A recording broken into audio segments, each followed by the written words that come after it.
What is up, guys? It's Verns back here again with another Supercoach video. This time we're just going to be going through, I guess, my final team iteration. Now I know this seems a little bit weird because we did like a final team review, but the iteration I chose to make at the end of the day wasn't the same that I showed you guys on the last video, and I felt like it needed a bit of a further explanation rather than me just posting a team. A few differences have been made that I didn't explain in my video at all, and just sort of, I guess, catching you guys left of field. So I thought it'd be a lot easier to do a video and actually talk through my thought process as to why things have changed the way they have. And then yes, I will actually post the team later today. Now we have had Carlton and Richmond play. As you guys can see, Livingston's already in the team. I decided that if Naismith ain't getting named, I'm going to bring in Livingston. If I really need to later on, Naismith comes in, he's going to be a bit of, earn some cash. We can always trade out someone from the forward line if need be, if they've made some money at that time, flip Livingston's down, and then bring Naismith in. So I decided that would maybe be the best move going forward, that, I don't need to force Naismith, who's an awful loop option because Richmond play early a decent amount of games, so we don't really want him as a loop. So I just thought it'd be better going to Livingston, save a bit of money. Now, first of all, I do just want to appreciate you all for jumping in and viewing this video. Also, for those that have liked and those that have subscribed, for their consistent injections of Supercoach content directly into their YouTube feed. I appreciate y'all. Now, as you'll notice, I am kind of looking at my team in a bit of a weirder way. I've kind of zoomed on in, and the reason I've done that is to sort of, I guess, emphasize what I think a lot of people have been doing, and this is something that I've done myself, and once I sort of broke this trend, it just it opened up so many more options, and I think that's what really expanded my changes in the team. So as everyone knows, I was sort of looking at, do I go Wines down, do I go Butters down, how do I get Heaney in, then I have some excess cash, maybe I go Gorn up. It's a hard one to tell. Look, personally, I don't really want to go Gorn up. I forgot, it might have been JD that mentioned it, but it's one of those things I think we forget with Gorn, that he's 105 average, and it's like, hey, he's solo rookie, so he's at least +5 on his average, and it's like, damn, that's nice, 110. What we forget is that Gorn has that 0 price into him, and once you take that 0 out of last season, where, he did an injury in the first literal 30 seconds of the game, he's actually got a 110 average already. So he actually had a 110 average last year. You take, +5 onto his score. He's actually looking at a 115. So he's really 10 points discounted. Saying that, obviously, if I have, 150k sitting there, then why would I not just go Gorn to English? Like, at the end of the day, I think English is 125 plus, even if Gorn's 115 plus, and yes, he's bang for his buck. I've got to use that money somewhere. I've got to get a points grab somewhere. So I think, if I get stuck in a situation like that, I'd probably just go Gorn up. But I'm just going to talk through what I was thinking here with this team. And the biggest thing, as I said, is sort of just breaking the meta. It's breaking the meta, and it's opening our eyes to actual possibilities that we just didn't consider before. Because I think previously we were like, oh man, all the value is in the forward line, we just got to pick these forwards, there's value in the midfield, and we just have all this money that just go 4 deep in the back line or something. And once all of a sudden you scroll up and you see the defenders, you're like, but all of a sudden we have Heaney, we have Flanders, we have potentially Jackson, we have all these premiums in the forward that have actually popped up. We have other places to spend our money, and we actually have viable options in the defense line. So do I really need to go so deep in the defense line? And even me going 3 deep, as premiums, I think that was pretty shallow in comparison, but I really didn't want to get rid of Butters. I really didn't want to get rid of Wines. And that's what was making this decision so hard, to how do I get in Heaney? All of a sudden, if I scroll up and look at my defenders, I'm like, I think I'm fine with parting with Houston. I think I'm fine to actually part with Houston. I would prefer to part with Houston over Butters or Wines. And the second I do that and just open up my options, as we mentioned, there's actually plenty of options in the defense line that I can potentially look at here. I was looking at a Jace Burgoyne, but he looks like he's on extended bench. And when I kind of look at their bench, I look at 3 players that might be, I feel like there's 2 that I thought were definitely named, and then I thought 2 that aren't going to be named. Maybe there was 3 that I thought was definitely named. And then I'm in this awkward position where only 1 player is named, and that's between Mead and Burgoyne and I forgot the other guy. But then one of them ends up as a sub as well, and one of them could be coming off as a sub, and I kind of just lost faith in maybe going Burgoyne. I think job security might be a little bit iffy there. And look, Caulfield is very weird to put in too because he's got iffy job security, but I do think a lot of people, it's hard. Like when you talk to dog supporters, they think he either has good or he has shit job security. Like there's no middle ground. Like they either think it's really good or really bad. And I think he's been named in the team. He's been named on field. I'm going to take that as I think maybe it's actually really good potentially. I actually needed to check if Bailey Dale was named. I did not check that in the team. But either way, I'm putting Copfield in for now, and we'll deal with this a little bit later if I have to. I should probably just check it out right now. Like, is Bailey Dale named AFL? Whatever, let's just search that and we'll figure it out. We'll just go matches, teams. I want to figure out, was Bailey Dale actually named in this lineup as well? So Bailey Dale was actually named. Was Caleb Daniel named? That's my other question. So we have those guys there. Okay, and he's named on the extended. Okay, so I think that's really good signs for him that if Bailey Dale's named and he's named on field and Caulfield's still on field, Daniel's named and Caulfield's still on field, like, yeah, I'm feeling pretty confident about Caulfield actually being fine as a pick. So all of a sudden, it's like, we actually have perfectly viable options. Another thing was D'Ambrosio was actually named on the halfback with Weddle returning on the wing, so I'm like super hyped for this pick. I mean, I was already big on the pick, but like seeing him named behind the ball, man, I think this is dynamite. I'm so keen for that. Those that obviously had Job Gibkiss on field, rip, and just like so unlucky for him. We got lucky enough that he was sitting on bench and not even with our emergency. Matchup wise, I just didn't think he was the best option, and just really unfortunate for him. But yeah, once again, this just opens so many more windows. Once we break that matter of, we don't actually need 4 premium defenders. Like, we don't need 3 premium defenders. Like, we're actually fine to just like whittle it down to 2 and spread that money out. And I think that just makes things look a lot better. I'm looking at going Dempsey up, just because I'm pretty happy with everyone else in the team. And Dempsey's a little bit of an elevated price, so it works out quite nicely. We bring in Heaney, which works awesome. Money-wise, obviously, it puts so much money in the bank. So much money in the bank. And that's why, obviously, you saw... well, you didn't see, but then it's like, what am I really doing with this money?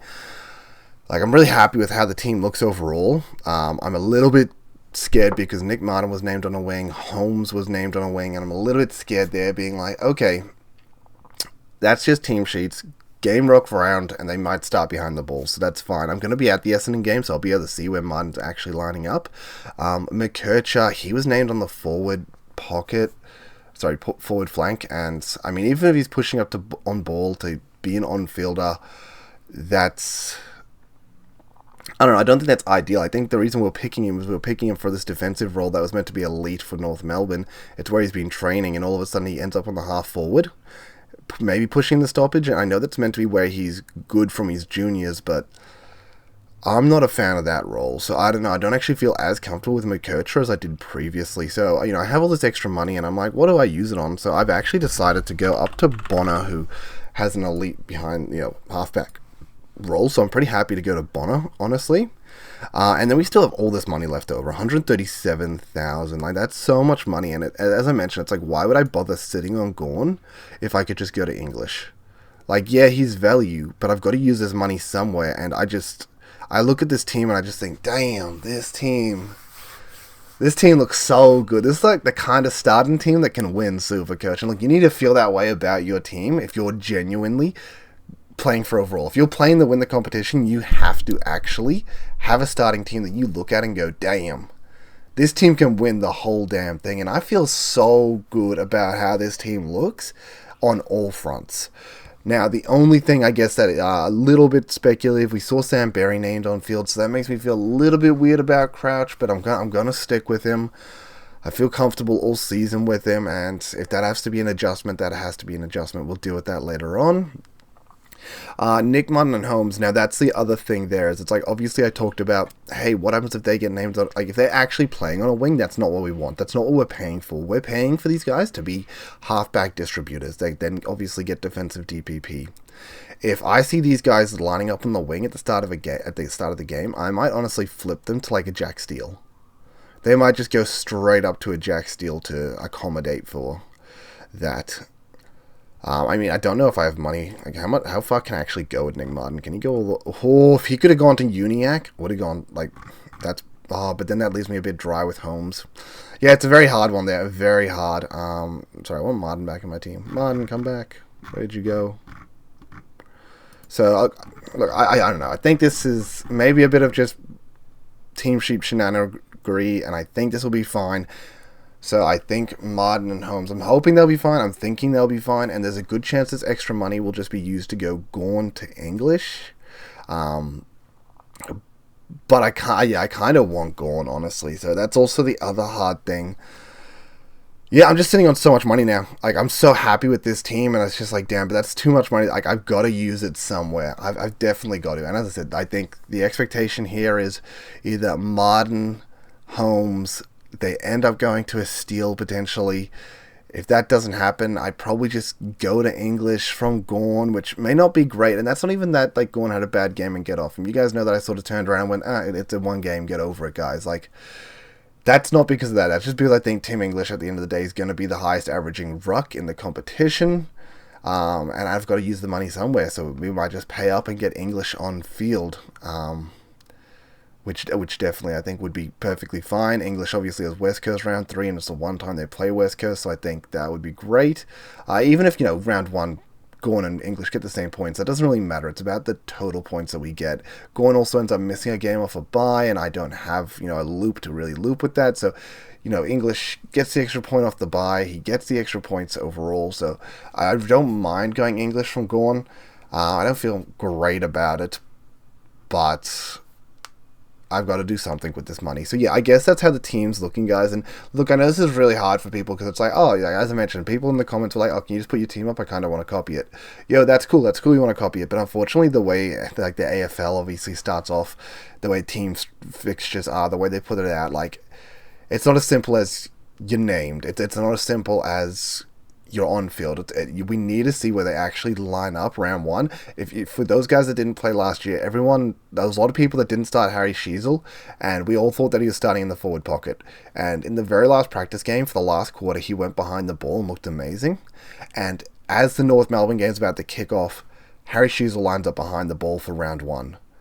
And basically, if you were quick enough to jump on Harry Sheezel behind the ball, you just got a huge start, because Harry Sheezel ended up being a keeper, basically.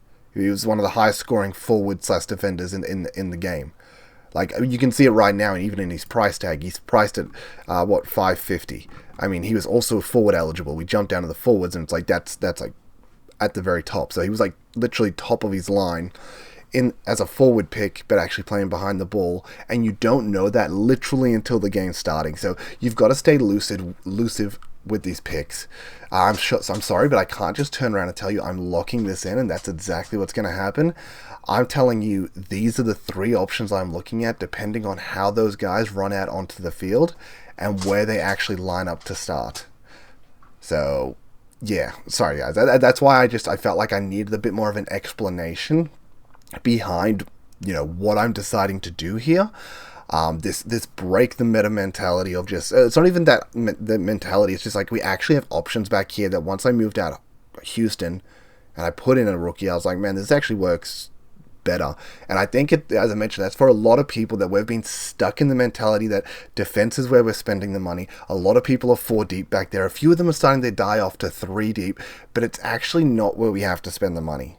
It's not. A lot of the forward rookies kind of fell off a little bit. It's actually perfectly fine. So yeah, I mean, that's just my thinking behind all this, guys. So yeah, I know, a little bit crazy. The other iteration I was looking at is I heard good news about Burgess actually being like a VFL king. So I was thinking maybe Lazaro, because we all know I wasn't really hot on Lazaro. So I don't mind the idea of going Lazaro down the Burgess, and if that gives me the money to maybe go Nick Martin to an LDU if he doesn't line up, maybe that's an option. But I just want to keep you guys in line with my thought process of how this final team's actually going to shake up. And yeah, I'm sorry that there's no definites right now. It's literally not possible to be a definite. Also, I wanted the Sion Butters. What happened here? I don't know how I lost the Sion Butters, but yes, I am going to VC Stewart into Butters.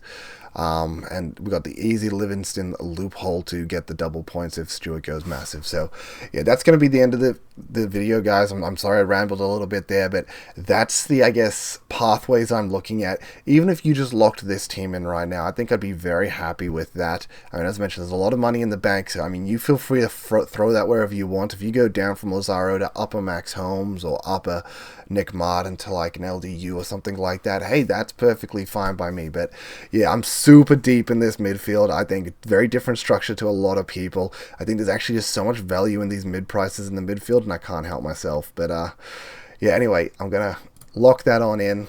Till I see you next time, guys. Best of luck for the first round, and I guess I'll see y'all very soon. Peace, later.